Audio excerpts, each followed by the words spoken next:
Are you praying correctly? Or could you be praying better? Because I'm about to tell you something that will completely change how you approach prayer, manifestation, and getting what you want in life. And it's going to challenge everything you've been taught. Most people pray from lack. They pray for things. Please, God, give me money. Please, universe, send me love. Please help me get this job. Please make this person come back to me. Every single one of those prayers is actually creating more of not having what you want. Here's why. The moment you pray for something, you're acknowledging that it doesn't exist in your reality right now. You're vibrating at the frequency of lack, of wanting, of not having. And the universe doesn't respond to your words, it responds to your vibration. So when you pray from lack, you get more lack.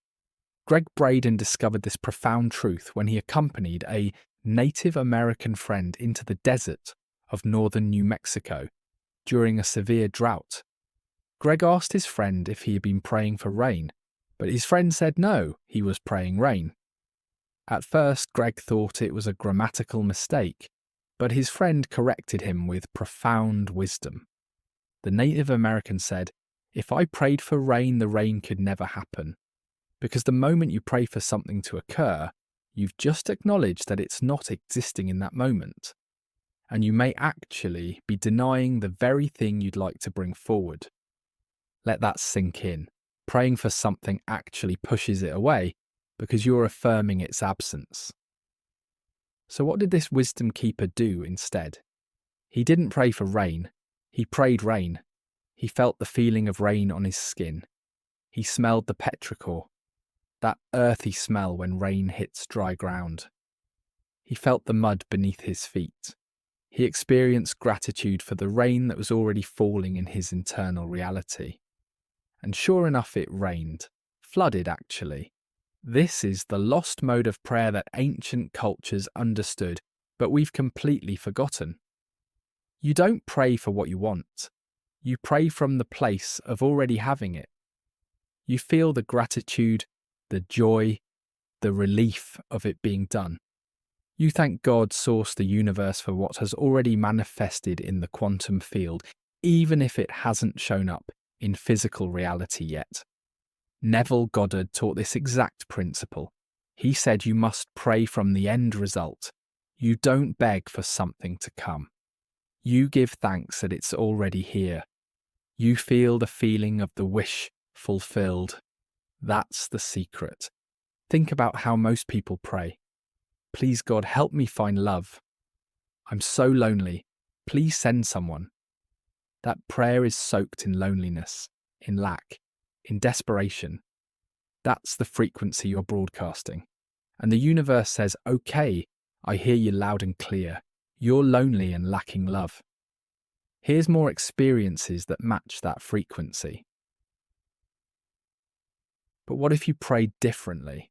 What if you said, thank you for the incredible love in my life. Thank you for my perfect partner. Thank you for the joy and connection I feel every day. You're not lying. You're praying from the reality where it's already true. You're feeling the feeling of having it now, which creates the vibration that actually attracts it. Jesus understood this. He said, "Therefore I tell you, whatever you ask for in prayer, believe that you have received it, and it will be yours. Not believe that you will receive it someday. Believe that you have received it. It's already done." This is why gratitude is so powerful in manifestation. When you're grateful for something, you're acknowledging that it exists. You can't be grateful for something you don't have. So when you pray with gratitude for your manifestation as if it's already happened, you're collapsing the quantum wave of possibility into reality. Let's get practical. Say you want financial abundance. The old way of praying sounds like, "Please God, I need money. I'm struggling so much. Please help me pay my bills. I'm so stressed about money." Every word of that is affirming lack and stress. The new way sounds like, Thank you for the abundance that flows to me so easily. Thank you for always being supported. Thank you for the financial freedom I experience. Thank you for the peace I feel, knowing I'm always taken care of. You're praying from abundance, not for abundance. Or let's say you want healing. Old prayer. Please heal me, I'm so sick. Please take this pain away. Why is this happening to me? That's praying from sickness. New prayer. Thank you for my healthy, vibrant body. Thank you for the healing that's moving through every cell. Thank you for feeling strong and energized. Thank you for my body's incredible ability to restore itself. You're praying from health. Dr. Joe Dispenza's research shows that when you generate the elevated emotion of gratitude for something before it happens, your body doesn't know the difference between the actual experience and the imagined one. You're literally creating the neurological and hormonal signature of having what you want, which sends that signal into the field. This isn't positive thinking or affirmations. This is quantum prayer. You're not trying to convince yourself of something you don't believe. You're entering the frequency of the reality where your desire already exists, and you're pulling that reality into your experience through the power of feeling. Florence Scovel Shinn taught, "You cannot receive what you have not given." Outgo determines income. When you give out the frequency of having, of gratitude, of fulfillment, that's what comes back to you. When you give out the frequency of lack, wanting, and need, that's what returns. Here's what most people get wrong. They think they'll feel grateful once the thing shows up. I'll be grateful when I get the money. I'll give thanks when the person comes back. I'll celebrate when I get the job. But that's backwards. You have to feel it first. The feeling creates the reality, not the other way around. This is why in prayer you begin with a feeling of gratitude for all that is and all that has come to pass.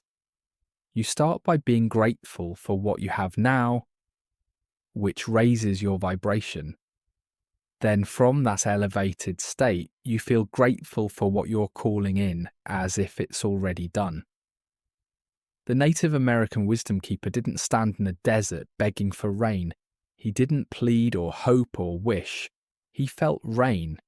He experienced it in his body. He gave thanks for it.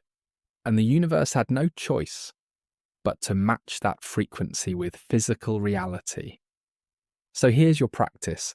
For the next 30 days, change how you pray. Stop praying for things. Start praying from the place of already having them. Feel the feelings, smell the smells, experience the gratitude. Thank the universe for what's already done in the quantum field. When you catch yourself praying from lack, I need, I want, please give me.